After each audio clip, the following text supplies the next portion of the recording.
Hey y'all, it's Travis. I'm back from Brickworld, and I got a lot of content to go through. I took I probably about 500 pictures and videos, and that's a lot for me. I like regular day life. I do not take pictures or video of anything, which is really a flaw of mine. But anyways, um, so I thought I'd do a quick little recap of my mock and my experience. And obviously we'll talk more about it as I go through all the other content and stuff. But I thought we'd start with mine because I have a lot of pictures and videos of that. And I thought that was a good way to kind of kick off the Brickworld content stuff. There's lots of things adjacent to my mock that I'm going to do some YouTube videos on based on talking with people, the questions people had for me. And I thought a lot of the questions I got asked, I thought would be a great way to, or some just make some great YouTube videos. So that's definitely what's coming in the next couple weeks. Hopefully in some sort of regular schedule. I'm a little bit delayed because Harley had I don't want to say an accident. That's not at all what I mean. Harley has a little bit of a skin issue right now, so he's wearing a cone. So I'm trying to spend as much time with him so that he doesn't have to wear the cone because I have to constantly monitor him so he doesn't lick his open wound any and make that worse. So that's probably far too much information. But anyways, that's why I'm a little bit slow in getting some of this uploaded because I had to deal with that as soon as I got back from Brickworld. But anyways, let's actually talk about Brickworld, and I'll show you some pictures of my own mock. All right, so I got to Brickworld Wednesday evening. I stopped and saw one of my really good friends, Aaron, on the way up. It was great to actually finally meet him after talking to him pretty much every day for the last couple years. Finally actually got to meet him, and that's going to be a common theme throughout most of Brickworld. I got to meet a whole bunch of people that I talk to on the regular, whether through Instagram or whatnot. And so that was a great opportunity. And I think that that's the biggest takeaway from my Brickworld experience this year versus my Brickworld experience last year. Last year I didn't know a whole lot of people. Even though I had a bunch of whatnot people that I knew, not a lot of them came, and I didn't really connect with them. So I connected with a couple different people there last year, just through some of the things and activities that I was doing, especially through Bricklink, and a couple other things I did while I was up there last year. And so it was really cool to get to see those people again. Meet a bunch of new people, meet a bunch of people that I had, again, talked for a while with, and actually meet them in person. But anyways, got there on Wednesday, and the space that Brickworld had assigned me was the wrong size, not on my end, on their end. And so that took like almost a day to resolve, and through no real fault of anyone. I think there's a couple ways they could have maybe handled that better, but it got resolved. It's not really an issue aside from just me being stressed about making sure that I had brought everything and was going to get everything set up in time and all that. For those of you that don't know, judging of the things, not that this is about winning or anything, but judging and stuff starts on Friday at noon, and so everything has to be ready to go basically by Friday at noon if you want to be considered for any of the awards. And again, not that it's about that, but it's nice to at least put your hat into the ring, So I got most of it set up Thursday afternoon then without any real issues. I had lots of help from friends, from Andy, Tabitha, Kyle, which is Eggo my Lego. And the Rampies, and they all helped me get my stuff to where it needed to be, get it set up, and it was pretty much ready to go by the end of Friday or the end of Thursday.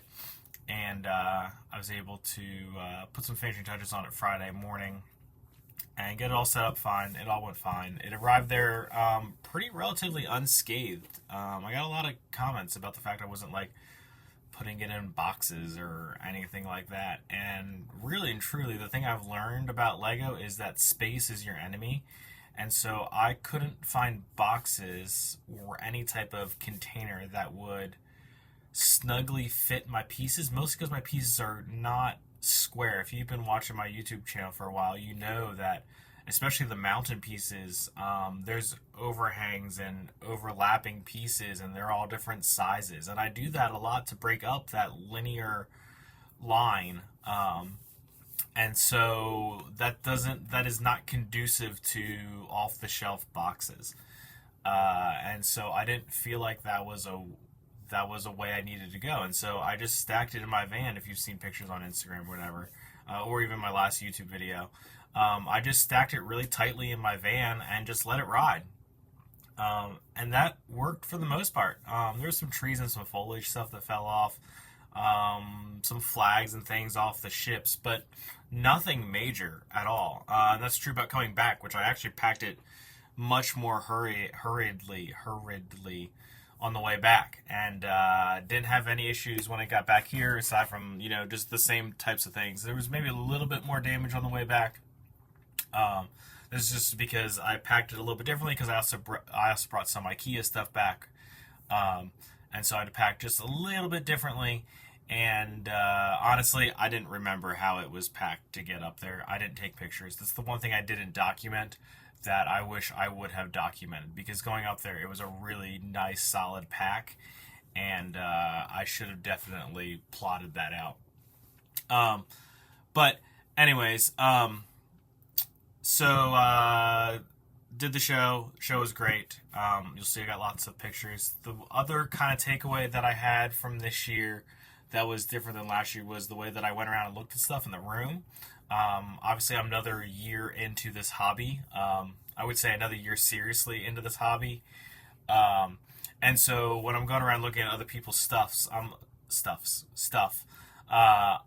looking for different things now. And especially on the lighting side of things, you know, obviously now I'm kind of big into the lighting thing and the special effects and all that. And so I'm looking for ways that other people are doing that. And I'm looking for other ways people are doing foliage. I'm looking for ways people are setting up mocks to be transported, right? Because that's a huge thing.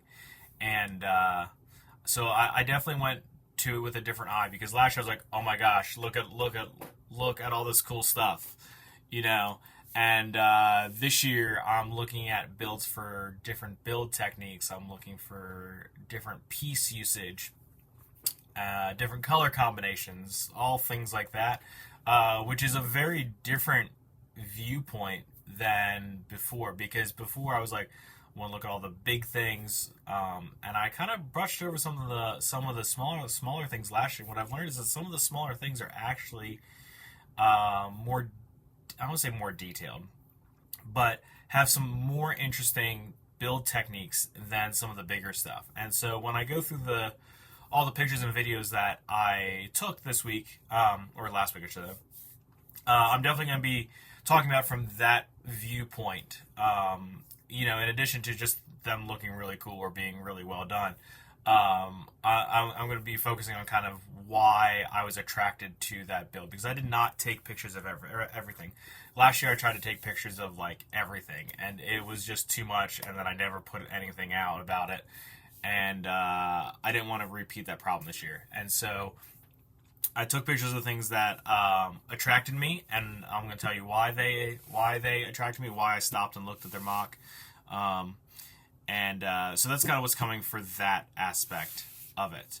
But let's go ahead and look at my mock. And I'm really excited to show you kind of some of the details, because I did not share too much of the overall finished product before leaving to Chicago. And truth be told, mostly because I was still putting things together on it on site in Chicago. There was one little area that I specifically built there just because I didn't have time here, and I knew that it was better for me to flat pack it rather than build out that area. And so I did not build it here. So I was literally building stuff on site in Chicago. But a large bulk of the ship cannon firing stuff did not come in until the weekend before Chicago, and so I had to kind of wait until that came to finish up some of those things. And so I never really had it fully built and working here at the house before I went. It was fully built for the most part, but just some details and stuff did not get built. So let's take a look at some of the pictures and videos that I took of my mock there. It was also really nice to be able to walk around my mock. Like you can see, like usually my mock's back here, right? And it was nice to be able to fully walk around the mock and not be like tripping over stuff. Also, real quick before we jump into this, you can see that it's not behind me, and we'll talk about why it's not behind me right now at the end of the video. So let's jump into the mock. Okay, so I wasn't really sure what to call this really because I've been just calling it Pirate Mountain for a long time, but I feel like it needed a little bit more of a descriptive name. So I went with Kahuka's Skull Mountain. Kahuka being the king of the islanders, which if you've seen pictures, there's islanders kind of mixed throughout the whole thing. And then El Dorado because it's just a remake of the El Dorado Fortress, expanded greatly. So that was kind of what I went with the name. I don't know if that will stick as far as what I continue to call it. It'll probably be always Pirate Mountain to me, to be honest, because that's what it kind of started out as. A couple specs about it. It is 50 inches by 90 inches, which is 5 by 9 base plates, if you want to think about it in that. Um, and it is raised up on a platform as if, and if you've been following along, there's speakers and sounds and lights and all that. And I just needed to get wires and speakers and stuff underneath there without going through the actual table that Brickworld provides. There's about 250 figs on here, about 150 pirates, about 100 Imperials of some variety, whether that's bluecoats or peasants or the Spanish Armada folks. So about 250 figs total. There's tons of parrots. There is every color of parrot except for the black parrot. And honestly, I just ran out of time to source that, and so there will definitely be a black parrot added eventually. Um, and there's probably somewhere about 200 light elements in it. I don't really know how many actually are in there because I didn't count, and to go back and count is kind of a misnomer because there's some elements that have like multiple lights, and so it gets a little fuzzy. But there's probably about 200 lighting elements in it. And as you can see from the pictures and videos from the World of Lights, when they turn out the lights in the entire hall, it's really very stunning how many lights there are on this, and they're all integrated. We'll talk more about lighting specifically later. I'm going to do a specific video about World of Lights and some of my thoughts about lighting in general in Lego. Um, but anyways, so there's four ships. There is the Skull Eye Schooner. There is the Black Seas Barracuda. Both of those are classic um, Lego actual Lego sets. There's the Spanish Armada, which I think the other name is Armada Flagship, I think. And then there is a recolor of the Black Seas Barracuda into a Imperial color, and it's actually extended by one hull piece, and there's an extra gun in there. I just felt like the Imperials needed a little bit more firepower, a little bit more girth to their vessel to fight off the pirates. There is also the little pirate party on the beach with the video figs providing some entertainment, and there's all kinds of little stories. I'm not going to go through right now and show you all the little stories because this is getting long enough. But maybe someday, once it's set back up here in the room, I can take you through all the little stories that are mixed throughout the entire fortress. There's the Spanish Armada arriving to the fortress. There's the all of the different daughters from the vintage pirate sets, checking out some pirates that were arrested and some of their treasure chests. There's the Skull Eye attacking the fortress, and along with some pirates sneaking up underneath the jail cells to get into the fortress.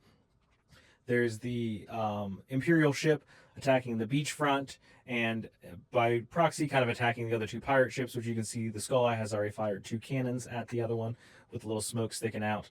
There are Imperials that are trying to get a cannon back up to the mid-level of the mountain. There's islanders kind of mixed throughout the whole thing, and then there's also the little rock monster cave or power miners with rock monsters in the actual cave.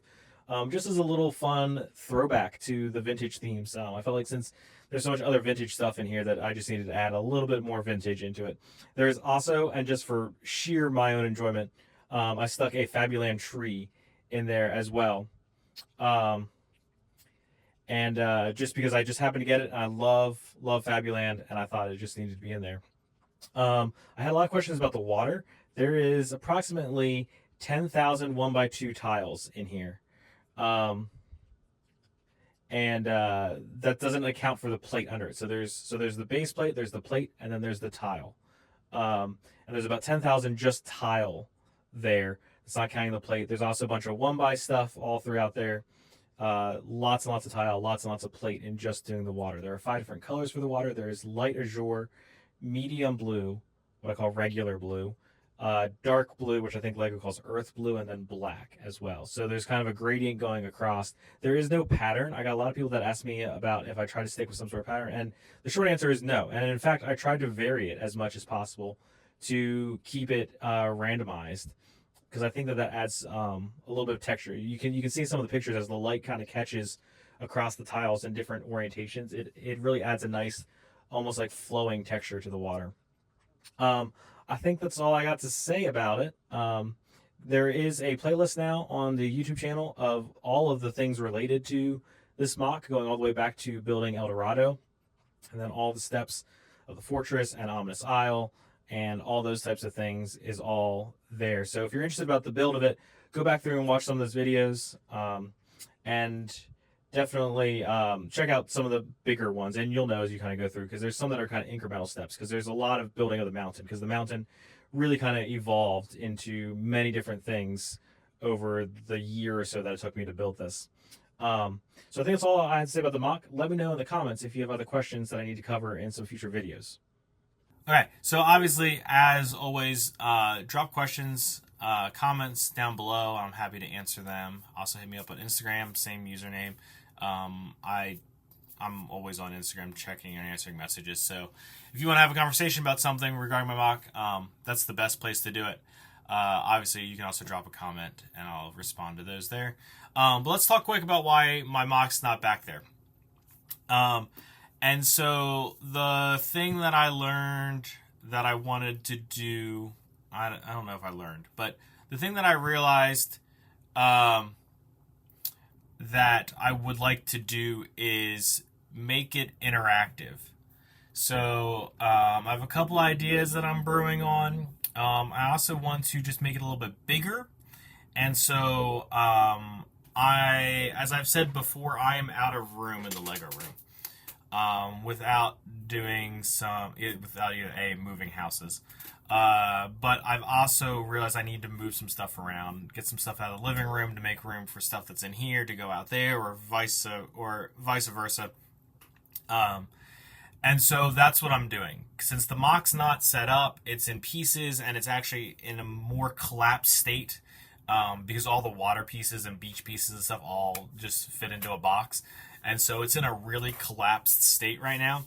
And so now's the best time of any to move things around. And so that's what I'm doing. And so the next week or so, you'll see mostly Brickworld content coming out, and some other kind of ancillary content related to that. But the next big project will be a rearrange of the Lego rooms, I should say, because now I've taken over my adjacent living room to this is the Lego room. I'm now moving into the living room as well. And so the living room is kind of where that beach annex is. And so I'm moving stuff around. So that will be kind of the next project. And then the project moving forward after that will be to finish cleaning up the city. There's a couple of lighting things that I need to finish up in the city. But then moving this way with the pirate mock, making the pirate mock a little bit bigger.